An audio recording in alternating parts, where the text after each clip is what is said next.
about the mother of all battles. Every field commander in history has had doubts about the outcome of the battle ahead. Do you have any doubts whatsoever that you will win? Not even 1 in a million. فقط أردت أن أصحح لك بأننا عندما أسميناها أم المعارك I wanted just to لا نقصد الصفحات العسكرية لأنها ما كانت قد وقعت آنذاك. I just want to clarify one thing about the code name or nickname that we have given to this battle. When we called it the mother of battles, we didn't talk about its military page or chapter because it hadn't occurred as yet. وإنما سميت هكذا لأن الحق عن الباطل واضح ما فيه الكراية. But we called it the mother of battles because in this battle the truth from falsity became so clear and so divergently separate from each other. وأننا مؤمنون بأن الله معنا. And because we are convinced that God is on our side. فهل بعد أكو معركة أخرى أكبر من المعركة التي يكون قائدها الله سبحانه وتعالى. So will there be a greater battle? في جهة والشيطان في جهة أخرى. Will there be a greater battle? Will there ever be a greater battle than the battle in which we have one on the one side God leading and on the other devil or Satan leading? لاحظ الآن. لاحظ. See for yourself now. أمريكا. The United States. أمريكا الدولة الأعظم. That is the superpower of the world. بريطانيا العظمى.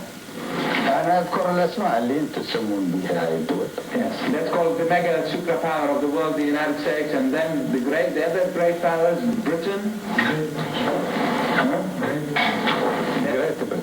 Great powers, Great Britain, that is, as you call it yourselves, as they call themselves, yes.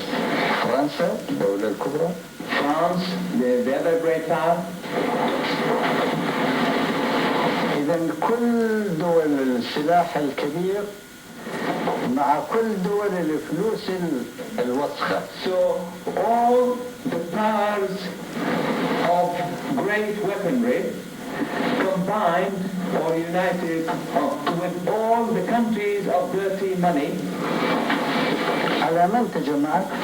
are grouped together against who? على العراق. Against Iraq. هل بعد هذا الوصف لإنسان أن يقتنع بأن الله ليس معنا؟ Having described the picture in this way, or a picture such as this one, would it leave anybody seeing it convinced other than in the fact that God is on our side? That portion of the interview by CNN's Peter Arnett with Iraqi President Saddam Hussein was the first video feed transmission out of Baghdad by a Western news agency since this war began. It was interrupted by an air raid in Baghdad, so we did not get the entire interview, but as soon as we get this is the transmission we're receiving, and that's why there's a problem, but as soon as we get the entire transmission, we'll bring it to you here on CNN. We'll be back with more of our coverage right after this.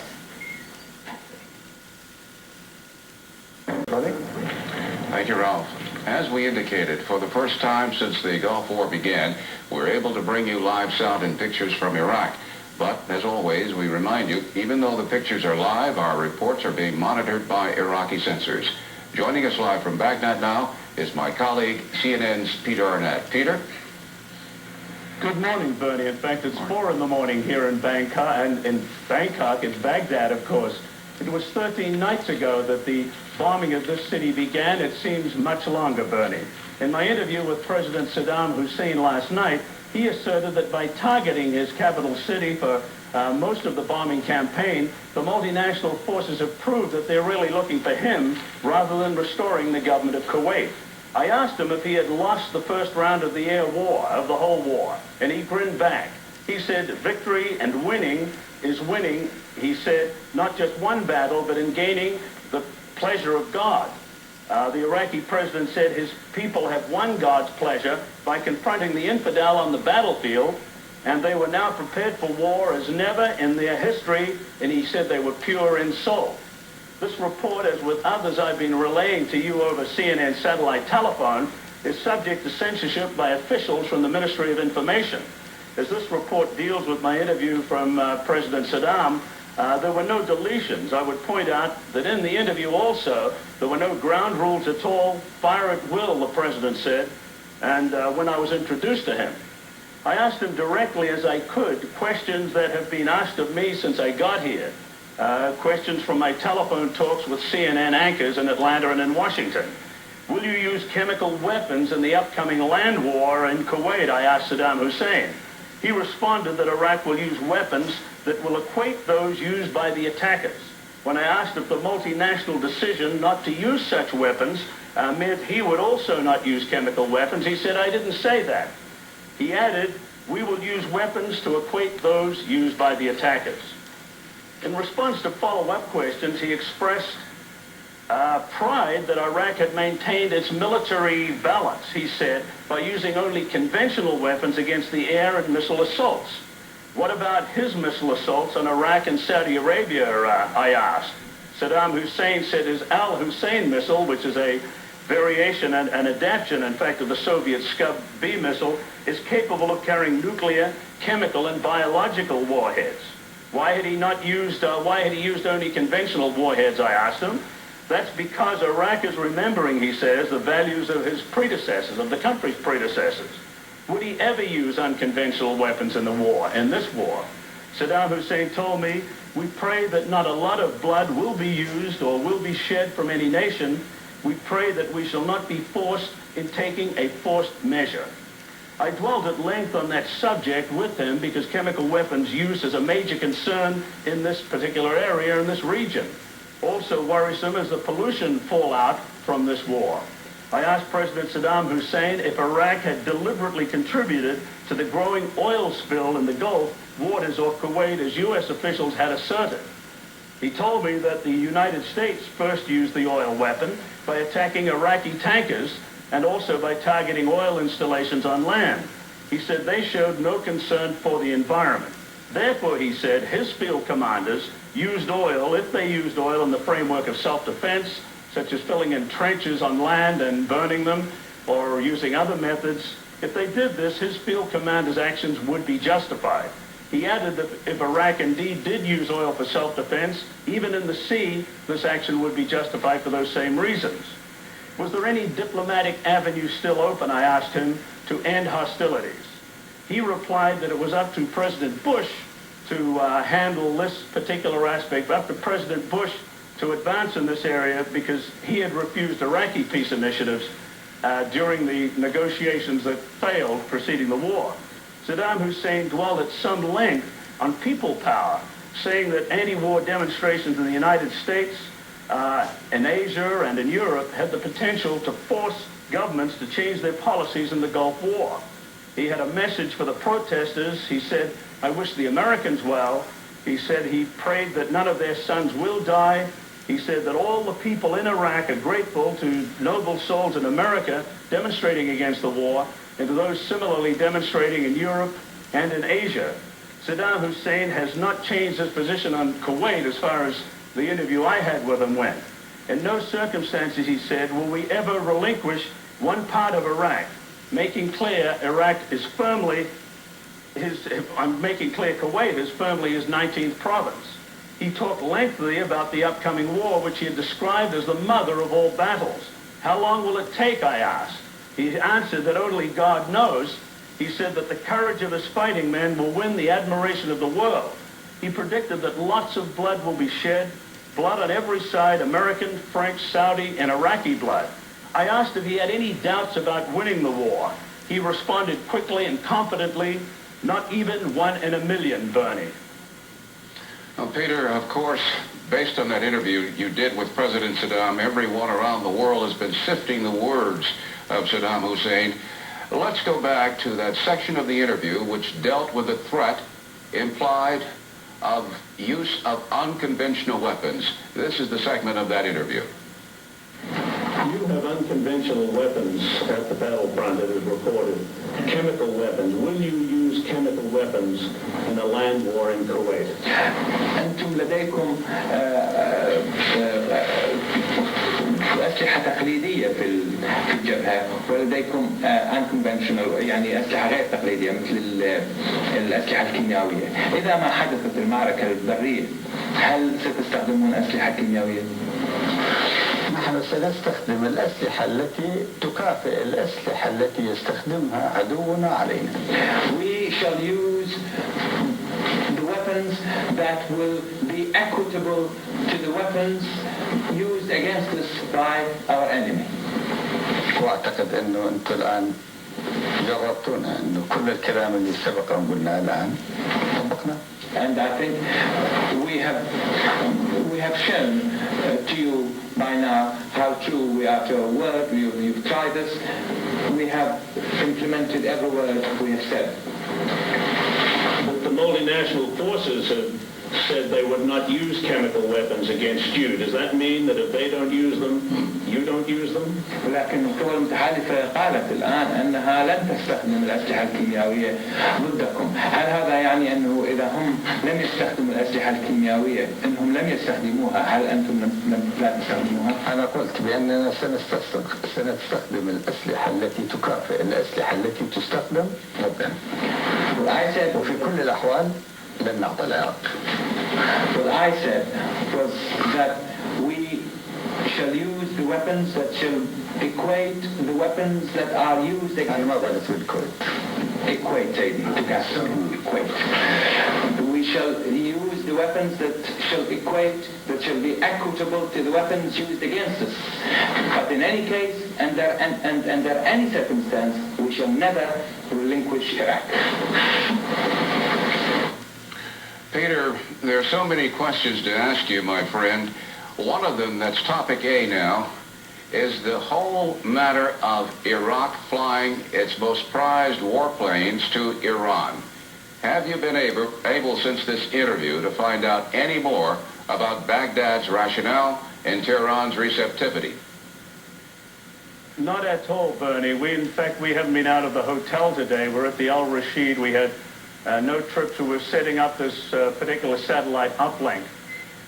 We have heard that increasing numbers of planes have gone over there, but we cannot fill you in at this point on any more information on that subject, Bernie. I have another question to ask you, but I want to fill you in on a development that our World Affairs correspondent Ralph Begleiter has just reported on, and I only pass it on to you so that you'll know, and while you're on the ground, you can work it from your angle. Here in Washington tonight, the Soviet Union and the United States issued a communique in which it, in effect, said that the Gulf War can be halted if Iraq gives an unequivocal commitment to withdraw its troops from Kuwait. As Ralph Begleiter said, if Saddam Hussein offers a commitment to withdraw from Kuwait. In the communique, Secretary of State Baker and his Soviet counterpart, Bezmennik, also pledged to seek to establish a lasting peace in the Middle East, including among Israel, the Arab states, and the Palestinians after a resolution of the Gulf crisis. In other words, linkage if there's that unconditional promise to withdraw from Kuwait. So I just give that to you FYI so that you can work it from Baghdad. Can we return to your interview for a moment? The whole question of POWs. There was a report out of Baghdad that one of the Allied POWs was killed, an Allied, a POW who was placed in harm's way. The United States government says it cannot confirm that. The POW's nationality was not mentioned. I can tell you only what President Saddam Hussein told me about it. He said that the prisoners were being put in these locations because of the ill treatment afforded to Iraqis in England. He said they were being interned, and Arabs of Iraqi descent being ill-treated elsewhere in the world. I asked how that squared with his announcement that he would follow the Geneva Convention on handling any prisoners of war, and he said, does the Geneva Convention cover interning Iraqis? I cannot tell you any more on that, on the death of that pilot that was reported here, other than someone saying it was possibly in a building near this hotel. Bernie. Peter, we know that Saddam Hussein's brain trust is advising him very closely, almost up to the minute, as this war unfolds. and he uses his words very carefully, and everyone is studying those words. I'm intrigued by the phraseology in the interview he used when he talked about, quote, great sacrifices if a ground war is fought or worse. What do you make of that kind of phrasing, if a ground war is fought or worse? Here's a man who said that this is what he wanted. He wanted a set battle in Kuwait, his forces on the land against the Allied forces. Do you read anything into that? Well, during the interview, I picked up on that, and I did at one point ask him, I believe, what do you mean by if? He corrected himself, and he says, well, when it will happen. What I was interested, coming from the interview, was his suggestion, his belief, or his hope that people power, the peoples around the world, that the momentum of their anti-war protests may develop to influence their governments. He dwelt a lot on that. And I was interested, I was taken back to the days in my coverage of the Vietnam War. I was in Hanoi in 1972 when Vietnamese leaders there talked at length about people power in the United States influencing decisions of the U.S. government in those days. So Saddam Hussein has picked up on that particular aspect. He also has picked up on what is going on in Washington. He and his advisors clearly have been following the White House and Pentagon briefings. Bernie, I've been told to, we still have audio here, I've been told to stop this particular interview because there's been an air raid on Baghdad. There's been no air raid alarm. There's usually, we have these alerts, but at the moment we didn't have one. Bombs are falling on the edge of the city. I think if you can get that shot maybe of some anti-aircraft fire going into the air. This is live coverage of the war from Baghdad. We've been talking about this on the phone for a couple of weeks now, but this is what we see every night going into the sky. There's not too much that we hear the bomb blast. Maybe if I stop, maybe you will hear that. Well, we've heard a lot of bomb blasts, and if they become more prominent, Peter, we'll be quiet and listen up. But right now, we want to get from you as much as we can since we have you up on the Bird live. You're on the grounds of the Al Rashid Hotel. Are you standing, I see a grape arbor or some vines. Are you standing next to that shrouded catwalk that goes to the heliport? That is exactly it, Bernie. You remember it well. Peter, I know that you haven't had much sleep in the last 36 hours, and the CNN crew, and this is not self-serving, on the run from Amman to Baghdad, you had equipment damage, and then Nick Robertson and your other assistants, Vito Mangiolo and the other people on the CNN staff, had to work through the night to assemble this $500,000 ground satellite station. And then the technicians had to search in the skies, 23,000 miles into the sky, to find that satellite. And that's been one of the frustrating problems on your end and on our end. CNN headquarters have received telephone calls from reporters and what have you. When are you going to show the Saddam interview? Well, I know you've gone through hell to get this picture out of there, and we applaud you for it. And I want to ask you now, well, let's listen to what's going on now with the air raid sirens.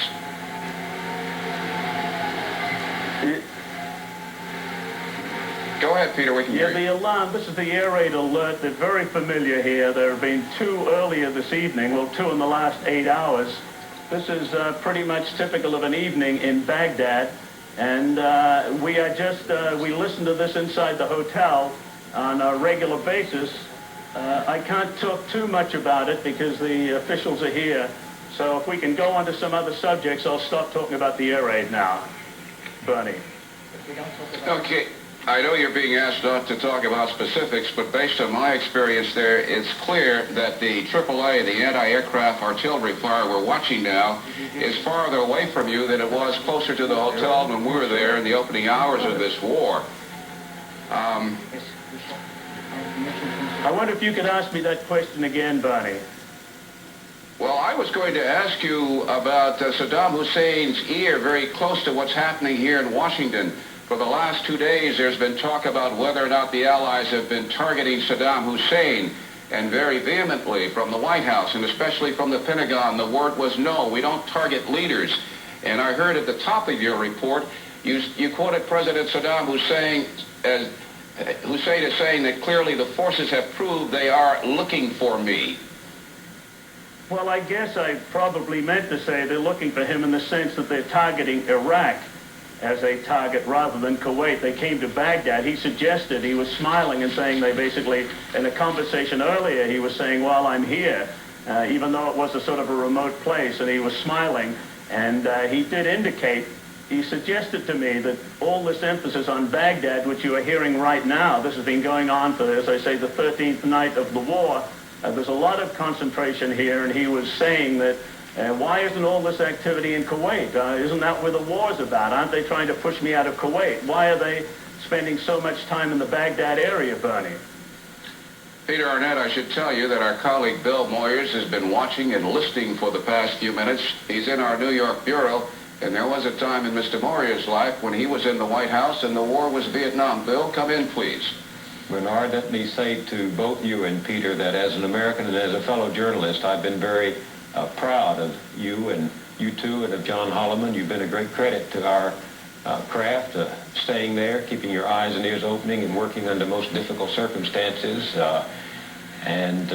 I've heard so many of our fellows and sisters in this business express those sentiments, and I'm sorry if it seems self-serving, but I wanted to express my admiration to you.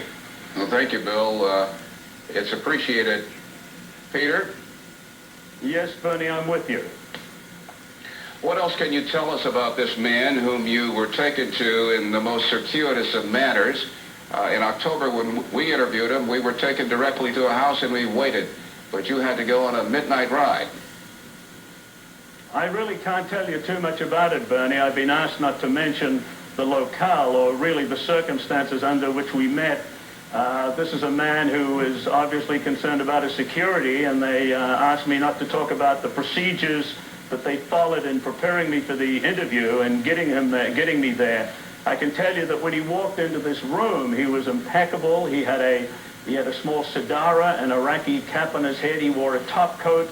He looked very much a man of the world, a sophisticate. He had a floral tie, and he was very genial. He was relaxed. He said to me, I presume you have a long list of questions. And I said, no, I didn't have time to prepare them. I want to ask you the questions that the world is wanting to ask you. And he says, okay, let's go to it. Let's talk. And we walked over to conduct the interview, Bernie.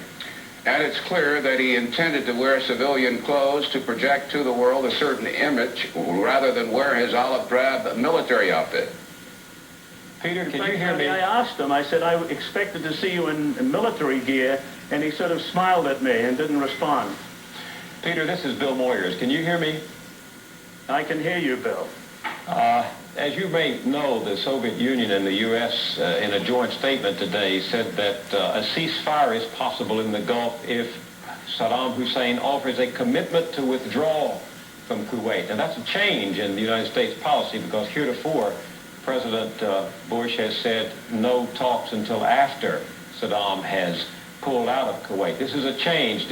How do you think something like this reaches Saddam Hussein, and can you estimate what his reaction might be to it? I'll tell you how it reaches him, Bill. He, over in the Foreign Ministry, they're looking at CNN, I guess, right now. Not only in the Foreign Ministry, but elsewhere. The President's interpreter told me that he had seen me just the previous evening doing a report early in the morning with a picture on the screen of me sitting at a satellite phone. I got the impression with talking to the people who were around Saddam. Before he arrived, we waited an hour and a half, and I met his secretary, I met the chief of his staff. They spoke English. They spoke familiarly about the world. And they're with him most of the time, and I guess he'll hear this initiative presumably through his people who are just monitoring CNN 24 hours a day, Bill. Do you have any indication, or can you say if he might see this as just a final feather before the sword falls, or if he might see this as a genuine and novel approach? You know, I wouldn't even like to speculate on that, Bill. I think it is such a critical time in this whole conflict that I would hate to add my 2 cents worth and possibly misinterpret or and I certainly don't want to speak for the Iraqi president or anyone else, so I would rather let that one pass by and maybe hope that it is heard and does have some effect in ending what seems to be the beginning or the continuation of rapidly developing hostilities. Peter Arnett, I can't help but be reflective. It occurs to me that several days ago we hugged each other at one point in room 906 of the Al Rashid Hotel as all hell was breaking loose in the skies. We're looking at some anti-aircraft fire now. We've heard the air raid siren. You have had, journalistically speaking, alpha and omega experiences as a journalist. You filed AP bulletins and flashes from Vietnam. Dispatches which drove President Lyndon Baines Johnson up the wall. He hated your guts. Now here you are on worldwide television filing live from Baghdad, a capital that's under attack. I know you're tired, but have you had a chance to think about your career? And by the way, your daughter is watching and listening to you right now up in Boston. Well, I hate to say it, but I guess it's Elsa, I love you, darling, and keep looking. Reflecting on my career, Bernie, I'm reflecting on the first job as a foreign correspondent. I mean, a real foreign correspondent. Was a reporter for the AP in Jakarta 30 years ago. We filed our dispatches each day by Morse key. They would go to Tokyo and then on to New York. Would you believe Morse key to speaking live to the world in 30 years? Well, that possibly sums up my career, Bernie. By the way, I know you were exhausted when you came on and began your report. You mentioned that you were reporting from Indonesia, and very sheepishly you corrected your dateline to Baghdad. Don't worry about that one bit, my brother. What's important is that you're filing from that capital, and we need the information you're filing. Anything else in the back of you? I was just going to ask, is there anything else in the back of your notebook that you would like to impart you haven't had a chance to because you wanted to get out, quote, the most important information? Actually, Bernie, this is the third time I've had a chance to talk about the interview, and I'd like to think that I've basically been through my notebook twice, and I would like to think that the interview that Saddam Hussein gave me and all its complexity will be evaluated by experts, and maybe they can pick up some signals that we have been missing, Bernie. You have a cast of not hundreds, but you have a cast of some very hardy souls who made the run from Amman, Jordan to Baghdad. And here they are, yourself, Peter Arnett, the correspondent on the ground, the senior correspondent. You're joined by Margaret Lowry from Chicago, correspondent, and from our Washington Bureau, Vito Maggiola, a man we know from Tiananmen Square and elsewhere. Nick Robertson, I think his parents, his mom and dad in London are watching and listening to what's going on. Mr. and Mrs. Robertson, you are seeing and hearing the feverish work of your son, along with Jay Ayers. And then, of course, the cameraman back there on the ground now with you for the first time is Dave Rust. How are you folks getting on? Well, we feel very much a part of history, Bernie, and it's not just this broadcast, but it's being in Baghdad, being in a capital which is under attack by the United States, which is our country. And I know that in CNN we don't talk about particular nationalities. We are part of the whole world's, the world village. But in times like this, we think about country. And hopefully, by being here, CNN being here, I know it's Ted Turner's vision to get CNN around the world, and we can prevent events like this occurring in the future. That is my wish. After 30 years of covering wars all over and conflicts all over the world, I mean, I am sick of wars, and I'm here because maybe my contribution will be to somehow lessen the hostilities, if not this time, maybe the next time, Bernie. Peter, we're about 34 minutes from hearing the President of the United States in his State of the Union address. Obviously, the world will be eavesdropping on what George Herbert Walker Bush has to say. And obviously, the people in Saddam Hussein's government will be watching and listening. Did you get a feel from your interview that you will be able to talk to President Saddam again? I did, Bernie. I got the impression that he wanted to communicate with me. Nothing personal about it. He wanted to communicate with CNN, or maybe he wanted to communicate with the West. He was amiable. He was friendly. I got the feeling that if we stay here long enough, maybe we can have more contact with him. I can tell you that more journalists will be coming in tomorrow. The Iraqi government has invited about 15 journalists from Europe and England to come over here, including some European television stations. So they are starting to open up the media again. They did order everyone out last week with the exception of CNN. They are bringing people back. I get the impression that they're ready to open up again, and by having all these journalists here, they'll be required to give them something to see and people to talk to. I think this has to be a good sign, Bernie. Indeed it does, Peter Arnett. And while I left you several days ago, my spirit prayers are still with you and all our staff on the ground. We're going to let you sign off for now for this transmission, and we'll tell our viewers that Peter Arnett's interview with President Saddam Hussein can be seen in its entirety tonight at 11 p.m. Eastern Time on CNN. We'll let the folks in Baghdad get some rest. It's shortly, it's almost 4:30 in the morning there. Bill Moyers, I just have to say, woo. Streets darkened by attacks by American aircraft and others on your power plants. There have been many airstrikes against your country in Kuwait, and the U.S. military command is saying that it is winning this first round of the war. But what do you say to that?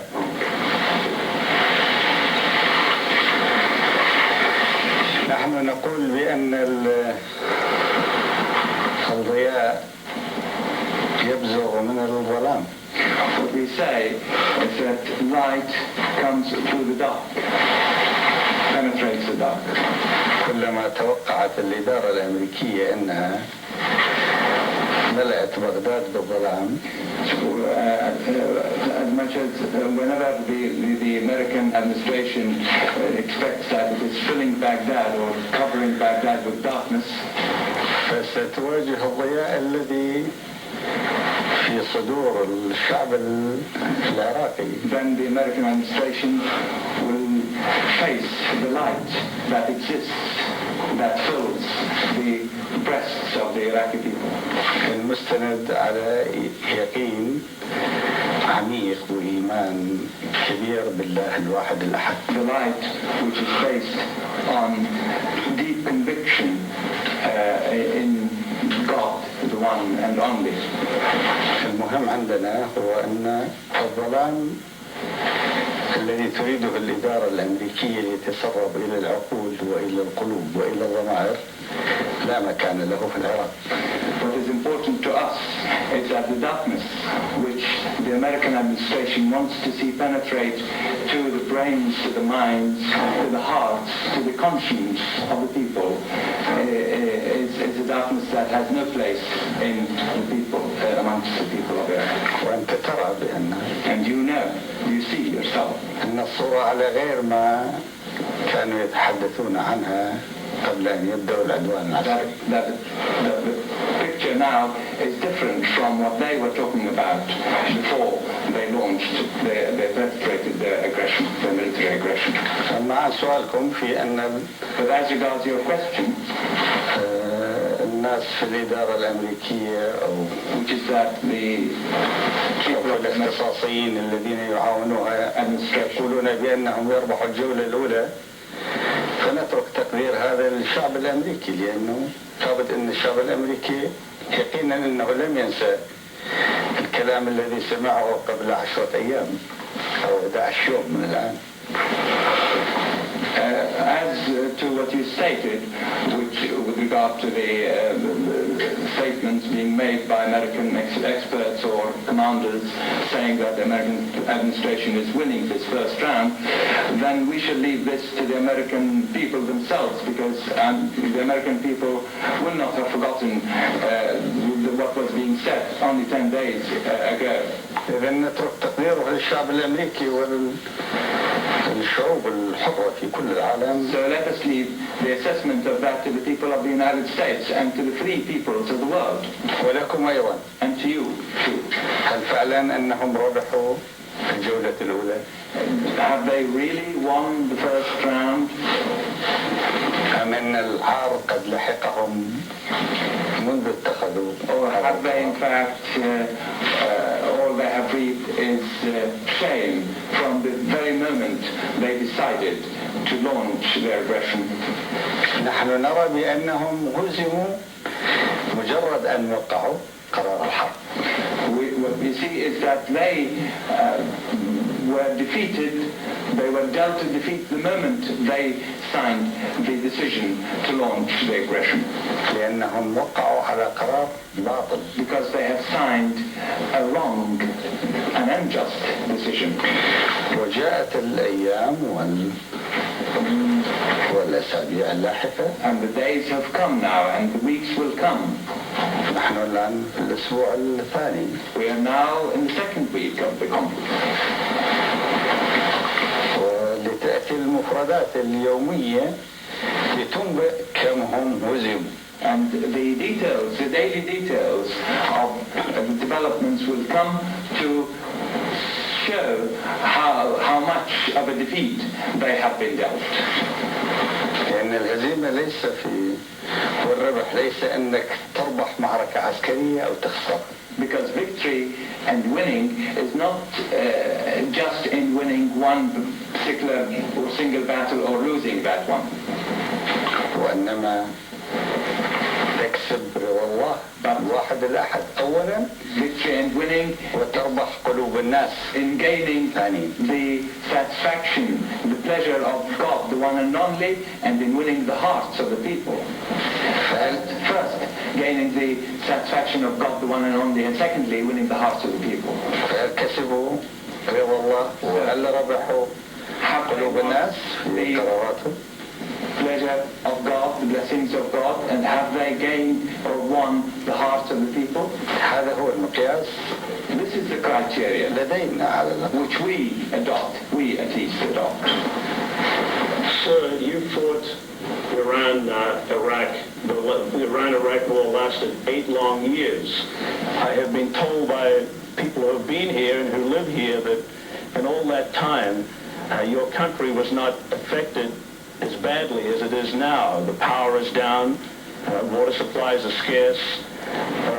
So how would you relate what is happening now to your years fighting the Iran-Iraq war, sir? أهم شيء أن شعبنا الآن The most important thing is that our people now لم يكن بمستوى طهارة النفس الذي هو عليها الآن في كل حياته السابقة. Our people now has never been as pure in its soul as it is now throughout its history. ولم تكن قواتنا المسلحة And our armed forces بمثل هذا التصميم have never been تاريخ تشكيله determined as they are في now. كل الظروف الصعبة اللي مرت عليها And throughout the difficult circumstances in which أو تعاملت معها. or throughout the difficult situations with which they have dealt. A couple of tactical points that have come up. I have been hearing broadcasts that quite large numbers of Iraqi planes have gone to Iranian fields. Could you shed some light on the reason? بغض النظر عن الأرقام التي تسمعونها والتي نعرفها نحن. Irrespective of the figures or numbers which you've heard and figures which we know. المهم بأن العراق وإيران بلدين مسلمين جارين. The important thing is that Iraq and Iran are two neighboring Muslim countries. وبغض النظر عن الظروف الماضية. And regardless of the circumstances of the past, فسوف تبقى هذه الصفات هي أبرز ما يقيم جسور العلاقة بين البلدين. These facts shall remain the most important in the relationship between the two countries. وبما أن المعركة الآن بين الإيمان وبين الكفر. And since the battle now is a battle between faith and infidelity, بين الحق وبين الباطل. and between truth and falsehood, بين الخيانة وبين الأمانة. between treason and faith, commitment, بين العدل والإنصاف وبين الإجحاف between justice والتسلط and equitability, والعدوان. and injustice, arrogance and aggression. فلا تتوقعوا أن هنالك بلد إسلامي واحد هو ليس معنا في مثل هذه المعركة. So You shouldn't expect that there is one single Islamic country that is not on our side in this battle. وأمر طبيعي إنه And it is only natural إذا بعض طائرات العراق وجدت نفسها أنها that if في حالة اضطرار لتهبط في هذا البلد الإسلامي أو ذاك فإنها تفعل هذا بموجب هذه الروحية وبموجب هذه الصورة. So it is only natural that if a certain particular Iraqi aircraft found it under certain circumstances necessary that it should go down in a neighboring country's airport, in an Islamic country, in this particular Islamic country or the other, then this could happen in the light of this spirit and in the light of this picture. Will those planes continue to be used in the current conflict? So will they come back to Iraq? Will they be used as warplanes? في كل الأحوال نحن نحترم قوانين وإرادة دولة إيران. In all circumstances, we respect the decision and the regulations of Iran, of the state of Iran. So, but could we see those planes used again? I would like to press that point. كل حالة ظرف. Each case has its own circumstance. Another issue of the day is dealing with the oil spill in the Gulf. Iraq has claimed that the American multinational bombing of its oil tankers created the leak. But the United States says that Iraq officials turned the pipes on in Kuwait and let the oil flow uninterruptedly into the Gulf. Did that actually happen? الحقائق يعني موجودة حقائق أن أمريكا ضربت عدد من ناقلات النفط المحملة بالنفط. هذه حقائق والإعلام الغربي لم ينكر هذه الحقائق. The facts that cannot be denied, the facts that have not been denied by Western media, are that there were Iraqi tankers loaded with crude oil and they were attacked and sunk by the American forces. وكون أمريكا لم تنكر هذا فإنها كانت تعرف بأن هذه الناقلات محملة بالبترول. And the fact that the United States has not denied that they have attacked these tankers and that بين الخيانة وبين الأمانة between treason and faith, commitment, بين العدل والإنصاف وبين الإجحاف between justice والتسلط and equitability والعدوان and injustice, arrogance and aggression. فلا تتوقعوا أن هنالك بلد إسلامي واحد هو ليس معنا في مثل هذه المعركة. So you shouldn't expect that there is one single Islamic country that is not on our side in this battle. وأمر طبيعي إنه And it is only natural إذا بعض طائرات العراق وجدت نفسها أنها that if في حالة اضطرار لتهبط في هذا البلد الإسلامي أو ذاك فإنها تفعل هذا بموجب هذه الروحية وبموجب هذه الصورة.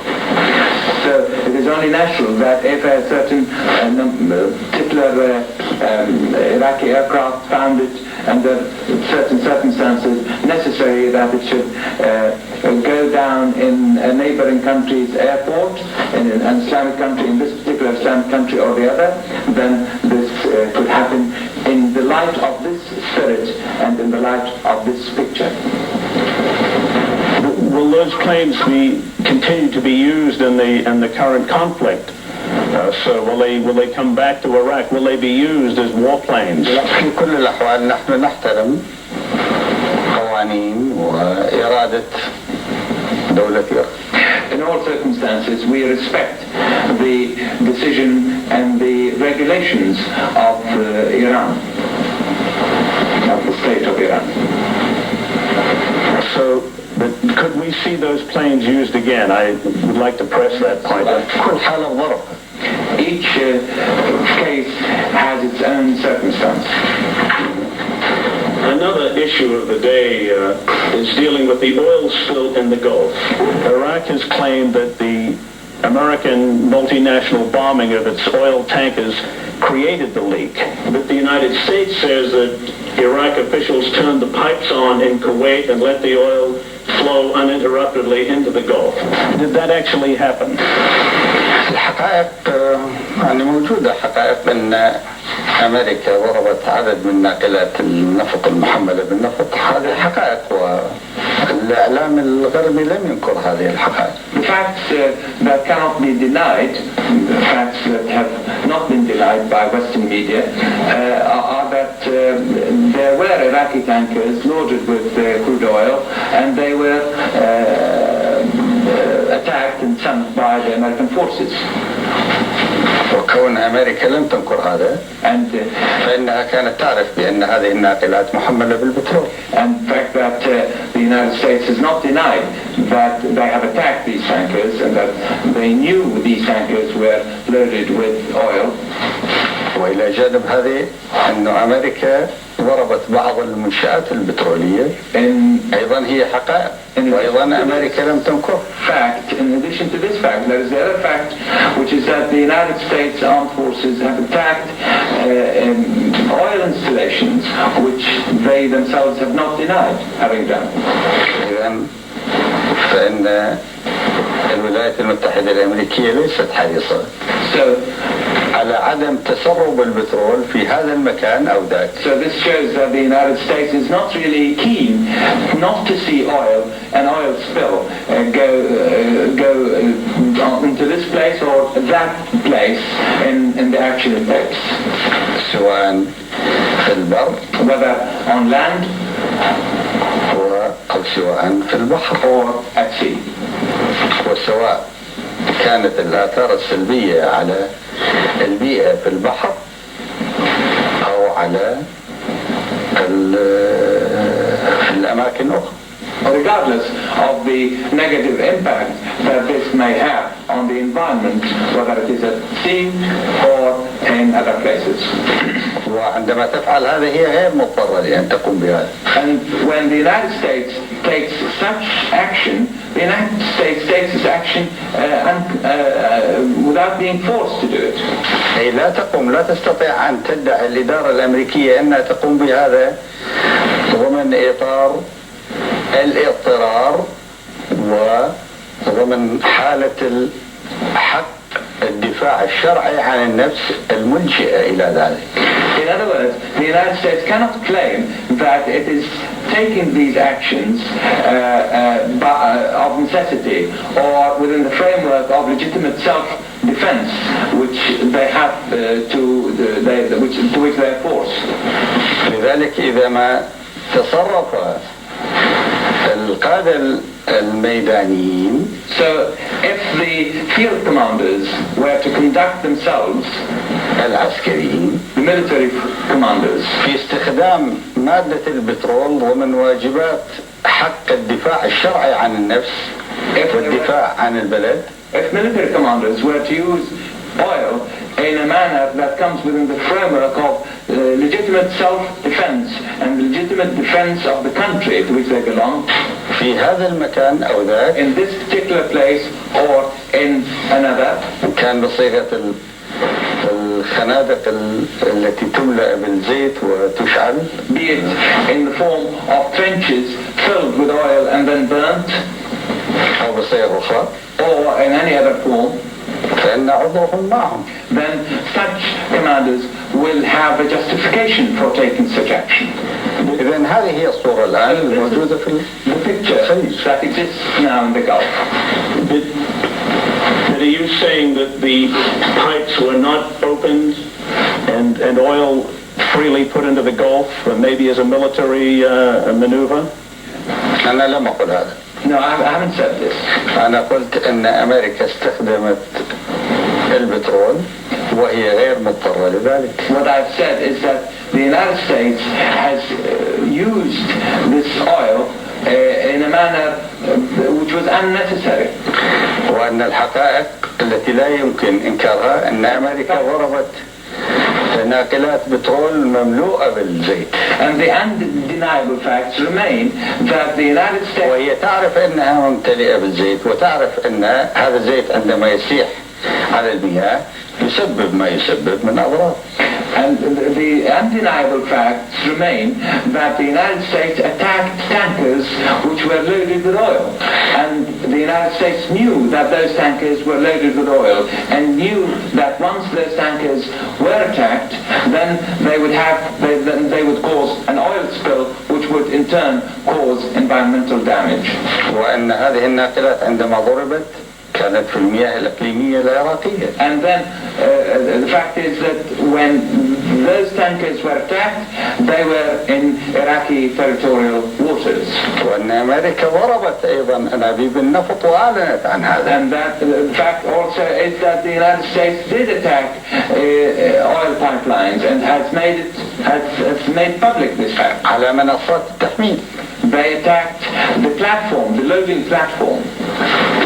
ومنصات التحميل في المياه الإقليمية العراقية. In the Iraqi territorial waters, the oil loading platforms within the Iraqi territorial waters. والمختصين الأمريكان يعرفون عندما يضربوا منصات التحميل The American experts know that ويدمروا أنابيب البترول على هذه المنصات destroy pipelines on these platforms, فإن البترول ينسكب. Then the result is an oil spill. وينسكب في المياه الإقليمية العراقية. In a spill which will be within the Iraqi territorial waters. وأن هذا لا يقع ضمن صيغة الاضطرار. And that this does not come as a measure taken by force or a measure which is forced upon one when it's taking it. أما العراقيين إذا ما استخدموا البترول But when the Iraqis, if the Iraqis were to use oil لأغراض دفاعية for self-defense, بما في ذلك لو استخدموه حتى في المياه, including the use of oil in waters, فإن عذرهم معهم. Then the Iraqis shall be justified for taking such an action. ومن المؤكد أنه في المستقبل سيعرف يعني And it is certain شنو هو المسؤول عنه أمريكا وشنو هو المسؤول عنه that the future will show which part, what action for which the United States is responsible and what action for which Iraq is responsible. So what you're saying, Mr. President, is that you reserve the right to indeed use oil as a military weapon as the war proceeds. أنا قلت الذي قلته. I have said what I have said, and I think what I have said was clear. Another issue that is on the minds of Americans and others around the world within the multinational force is the decision by your government to use prisoners of war pilots as human shields in strategic installations. This was announced last week. Has that actually happened, and will it continue? اللي أعلناه هو إعلان صادر من جهات رسمية. What was announced by an official authority. ولكن هل ما زال هنالك في الغرب من يتحدث عن الأخلاق والقانون؟ But are there still people in the West who can talk about morality and law? خذوا هذا المثال الذي سأقوله لكم. Take this example which I want to give you now. تذكر كم حصل من حجم إعلام على الأجانب الذي منعهم العراق لكي يمنع قيام الحرب.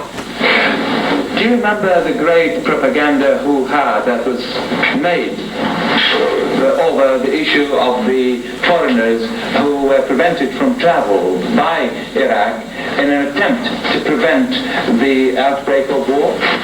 أتذكر ماذا كان يقال عن قرارنا ذاك؟ Do you remember what was being said about our decision at that time? كان يقال عنه بأنه قرار غير أخلاقي. It was being described as being immoral, غير قانوني, illegal, unlawful, غير إنساني. inhuman. وكان الغرب يتحدث يتحدث عن إنسانيته And the West was talking الشفافة about its tender humanity. ويتباهى بعض الحكام الغربيين And مثل هذا الادعاء Western officials تجاه الناس الذين لم يكونوا قد اكتشفوهم بما فيه الكفاية. and some Western officials were bragging their humanity in this manner before people who hadn't yet discovered their true nature as they have now. أتذكر هذا؟ Do you remember this? أتعرف ماذا يعملون الآن الغربيين نفسهم الذين كانوا ينتقدون قراراتنا تلك؟ Do you know what these Western officials themselves are doing now, those officials who were criticizing our decisions at the time? أتعرف بأنهم يحجزون العراقيين حتى الطلاب Do you know that they are keeping as prisoners الذين ذهبوا ليقوموا بالدراسة في الغرب residing in their countries, even students who يحجزوا ويعلن قرار الحجز يعلن أمام الناس. they are keeping them as prisoners in a manner that they make public themselves. أتعرف التحديدات التي وضعت على الأمريكان اللي من أصل عربي وعلى العراقيين اللي على الغربيين اللي متجنسين جنسيات غربية اللي من أصل عربي وعراقي. Do you know the kind of restrictions that are being imposed on the Western nationals of Arab or Iraqi origins in the United States, Americans that is? لا في الغرب كله. In the West, عدد من الدول الغربية. in the West as a whole. عدد من العرب اللي من جنسيات عربية سابقة تجنسوا بالجنسية الغربية ومع ذلك بعد الحرب وضعت عليهم تحديدات قاسية خلافا لقوانين بلدانهم. The Arabs that have gone to Western countries and resided there for some time and have acquired citizenship or nationality of those particular Western countries now are facing the kind of restrictions as a result of this. بما في ذلك في بلدك أمريكا. That of course includes the United States. أليس هذه ازدواجية؟ Isn't this double standards? تلاحظ الازدواجية كيف ظهرت خلال 10 أيام ظهرت. Do you notice how fast the double standard has come to the surface? Only 10 days. تلاحظ كم كشفنا من عورة الغرب في هذه الفترة القصيرة. Can you notice how much fault, the size of the flaw that we have uncovered in this very short time in the West? كن على ثقة بأننا نشعر بأنكم أنتم في الغرب تحتاجون إلى صمودنا ورفض هذه الأمجهية التي تصدر من قادتكم. Rest assured that we, trust me when I say that we feel that you in the West need our determination, need the kind of determination that we have against the kind of arrogance that is being practiced or shown by some of your rulers. نحن نشعر أن الإنسان في داخلكم. We feel that the human being inside you, إنسانيتكم كأمريكان كمواطنين. Your humanity as Americans, as people. إنسانيتكم كفرنسيين في الغرب. Your humanity as Frenchmen in the West. وإنسانية البريطانيين. And the humanity of Britons, of the British people in Britain. تحتاج إلى موقفنا في رفض التسلط والازدواجية أكثر مما تحتاج قرار التسلط والازدواجية الصادر من هذه المقرات وغيرها. We feel that the humanity inside the people of the West needs our determination in rejecting this hegemony, this arrogance, more than they need the decision of arrogance and hegemony that is being taken in the West. نحتاج لنفضح الازدواجية. We need to expose this double standard. العالم يحتاج من يقول مالك أثقل هراوة في العالم بأن الهراوة التي في يدك لا تستطيع أن تهدم بيت الله. The world needs to be able to tell the party that is carrying the biggest stick in the world, that this stick cannot destroy the house of God. ولا تستطيع أن تهدم إنسانية الإنسان. And cannot destroy the humanity of man. هذا الذي تحتاجونه في الغرب. This is what you need in the West. لا تحتاجون كم تقتل طائراتكم من الأطفال والنساء والشيوخ في العراق. This more than you need how many people your planes can kill of our children and of women. لأنه أنتم ناس. Because you are people. والناس لا يحتاجون هذا. And people do not need this. لكن بوش الشيطان داخل بوش يحتاج إلى هذا. But the devil inside Bush needs this. But you did say a few days after the war began that you, in the speech, would observe the Geneva Conventions governing any captured soldiers or pilots. That doesn't really square with using these prisoners as human shields in strategic installations. هل تنسجم اتفاقية جنيف بأنه يسجنون الطلاب العراقيين؟ Does the Geneva Convention allow the Iraqi students to be imprisoned, taken as prisoners in the West? إذن هذه الازدواجية اللي يعيشوها الآن هي الدول التي تسمي نفسها أنها الدول رقم واحد في العالم. So this double standard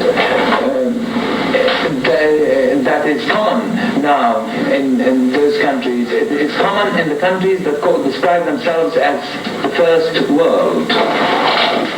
تطالب الدول الصغيرة التي تسميها بأنها بلدان العالم الثالث بتطبيق القانون، ولكن هي تعتبر نفسها بأنه ينبغي أن لا تطبق القانون، أنها فوق القانون. Demanding from smaller countries whom they group together as the third world to implement law, to abide by law, while insisting that they themselves are above law. You, I believe, have visited the battlefront occasionally. We've seen pictures of you down in Kuwait with the troops. Could you tell us what it is like to be at the front and what the battlefront is like at this time? الرجال المؤمنين هناك يصمدون بثبات. The men who are deep in their faith there are strong in their determination. وأظن أن بوش يعرف هذا. And I think Bush knows this fact. بدليل أنه لم يذهب إليهم وإنما جاء ليقتل الأطفال والنساء في بغداد. This is seen in the fact that he didn't go to those men. He came to kill our men or women and children here in Baghdad, inside Iraq. ألم يكن الذي قالوا لكم في أمريكا بأنه ذهب إلى هناك ليخرج الجيش العراقي من الكويت؟ Didn't they tell you in the United States that they were coming there to this part to push to dislodge the Iraqi army from Kuwait? هل اكتشفتم الآن أنه كذاب؟ Have you discovered now that Mr. Bush is a liar? مع اكتشافاتكم الأخرى عنه. That is in addition to the other facts that you know that you've discovered about him. تسألني أنا لا أريد أن أوجه يعني إلى أحد وإنما أذكر صفات أنه هذا هو الموجود في القاموس. لأن الذي لا يصدق يسمى كذاب. I do not want to insult anybody here, but this is the word that one has to use. This is what we find in a dictionary. Whoever a liar is a man who doesn't tell the truth. الجيش العراقي موجود في الكويت. The fact is that the Iraqi army is there in Kuwait. ومن المؤكد أنكم كأمريكيين كنتم تتصورون بأن الهجوم سيبدأ على الجيش. And I'm sure that you as Americans had imagined that the offensive will be launched against the army, the armed forces. في ليلة 16 على 17 وين بدأ الهجوم؟ Where did it start? On the night of the 16th, on the 17th? لم يبدأوا على القوات المسلحة في المحافظة ال 19. No attack was launched against the armed forces in our 19th province. وإنما بدأه في بغداد. But he started his attack against Baghdad. ولم يبدأه على القوة العسكرية. And not against the military forces. وإنما بدأه على الحلقات العلمية But against our والاقتصادية. installations and economic installations. لابد أنك تذكر كصحفي. You must remember as a journalist. لأنه كان تأكيد خرج من الإعلام البيت الأبيض. How many assurances عن تدمير الطاقة البرية في العراق. came out of the American media about destroying the Iraqi nuclear power. هل تسأل نفسك لماذا؟ Didn't you ask yourself why they would want? بل ألم تتيقن أنت كأمريكي بأنه إذا المعركة لم تكن من أجل الكويت وإنما كانت لأسباب أخرى. Hasn't it become certain to you now that the battle that has started now is not really for Kuwait? It's not a battle over Kuwait, but for other reasons. هي نفس الأسباب التي دفعت فيها الإدارة الأمريكية حكام الكويت ليتآمروا على العراق. In fact, they are the same الثاني من عام. In fact, they are the same motives, the same reasons that led the American administration to urge or to push the former rulers of Kuwait to conspire against Iraq before the 2nd of August. وهي نفس الأسباب التي اتخذت الإدارة الأمريكية فيها قرار منع الحبوب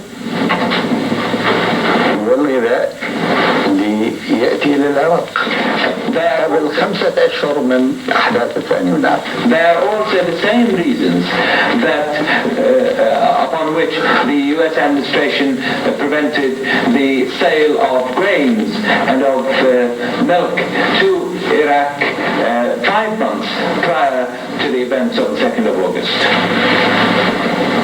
ونفس الأسباب التي رفعت فيها الإدارة الأمريكية شعار مقاطعة العراق تكنولوجيا وعلميا قبل أكثر من 5 أشهر من أحداث الثاني من عام. In fact, they are also the same reasons that upon which the American administration took the decision to raise the slogan of boycotting Iraq in the technological and scientific fields, which was more than 5 months before the events of the 2nd of August. مع الأسف أن المواطن الأمريكي البسيط ما استطاع أن يجمع كل سلسلة الإجراءات اللي اتخذتها الإدارة الأمريكية ضد العراق قبل أحداث الثاني من آب ليخرج بالاستنتاج الذي خرجنا نحن فيه قبل هذا. It is regrettable, really, that the average American citizen has not been given a chance to recall all the succession of decisions and measures and events that have led to these developments in order to come to the same conclusion to which we ourselves have come. ولذلك استطاع بوش أن يكذب على الرأي العام الأمريكي. Which has helped Bush to lie, to be able to lie to the American people. ولكن نحن سنعاونكم على كشف الكذابين. But we are here to help you know or discover those who tell lies, the liars. بهذه الحقائق. With these facts. هذه الحقائق الآن مفتوحة. And these facts are here. لا يستطيع أن ينكر الرئيس بوش أنه هو بدأ الضربات في الحلقات العلمية والاقتصادية ولم يبدأها على الجيش في الكويت. These facts are here undeniable. لأنه هذه مثبتة في مهمة الطيارين. President Bush cannot deny that he ordered his attack to be launched here against this part and not against our armed forces in Kuwait, because these are facts that cannot be denied. They are registered in the charts of the pilots. وأنتم كان لكم وجود في بغداد. And you were here in Baghdad. إعلاميون أقصد كان لهم وجود في بغداد ويعرفون. Pressmen were here in Baghdad and they know these facts. Military experts and others in the U.S. military command and others in the multinational forces are saying that they can probably destroy your ground forces in Kuwait with bombardments, with aerial bombing, and may not need to invade, or if they do invade, they just can mop up the remainder of your troops there. هل تصدق أنت في هذا؟ Just a little more to, if indeed if indeed this is not the case, how can they survive this massive bombing that the multinational force can bring to bear? هذا الذي قلناه قبل أن تبدأ الحرب وحذرنا منه. This is what we said before the outbreak of the war, which it is what we warned against. أنت تتذكر، لابد أنك تتذكر كم هو الزمن الذي كانوا يتحدثون عنه. You must remember the sort of time they were talking about that would take them to do the job. خرج تصريح من الإليزيه يقول انه البعض تحدث عن 24 ساعة. We had a statement coming out of the Elysee Palace about some who were talking about a 24-hour period. يبدو أن حسني كان نصح، فالإنسان لا ينصح إلا بما يؤمن. It seems that Husni of Egypt had given this advice, and one doesn't advise except with what one believes to be the case. تتذكرون أن البعض كان يتحدث عن 72 ساعة. You also remember that there were those who were talking about a 72-hour period. وبغض النظر عن أي شيء. Regardless of anything. هو الساعات تسفك فيها دماء، والأيام والأشهر والسنين. Hours, days, months and years we're talking about periods of bloodshed. منين ما يكون هذا الدم؟ Whatever this blood, whichever party this blood comes from. دم إنسان. It is the blood of a man. كنا نسعى لنجنب الإنسانية. Human blood, and we were هذه الدماء. trying to spare humanity this bloodshed. لذلك كنا صريحين. Which is why we spoke in candor. في شرح الحقائق. We were candid in explaining the facts. قلنا أن شعبنا سوف لن يرضخ للتهديد. We said that our people would never succumb to intimidation or to threats. ولكنه يؤمن بأن الحوار هو طريق الوصول إلى حلول تجنب الإنسانية الحول. That our people believed in dialogue and in the fact that dialogue leads to solutions that spare mankind the scourge of war. وقلنا بأن الحرب يعني لا تتوهموا أنها عندما تبدأ ستكون حرب ساعات أو حرب أيام. And we also said, do not delude yourselves into believing that once the war started, then it would end in a matter of hours or days. أو حرب أسابيع. Or weeks. It wouldn't be a war of weeks. وفي كل الأحوال عندما تبدأ. And in any situation, once it started, فسوف تسيح فيها دماء كثيرة. Then lots of bloodshed will follow. وقلنا بأننا لا نريد هذا. And we said that we didn't want this to happen. ليس لدينا غرض في أن نورط أحد من القادة في العالم. We had يقوم بالحرب ومن ثم تفشل تقديراته. We had no interest in involving any or in dragging any particular leader or party in the world to come to this war and then have fail in achieving anything in it. أتتذكرون ماذا كان سيقول الزعماء الغربيين؟ Do you remember what the ومنهم الرئيس بوش what the Western leaders, including President Bush, were saying? كانوا يقولون بأنهم سوف يدخلون الحرب من غير أن ينجرح أمريكي واحد. They were saying that they would enter this war without without a single American getting wounded. هل تحقق هذا؟ بعدنا الآن بعدنا في بداية الأمر. Has this been the case? بعد الحرب في بداية. We're only at the very outset. 10 أيام. Only 10 days. مو 10 أيام؟ 11 يوم. هل حقيقة إنه لم يجرح أمريكي 11 days. Is it true that no Americans have been wounded? فكيف لو بدأت الحرب في إطارها الشمولي؟ So what would happen if war were to expand or to begin taking its more comprehensive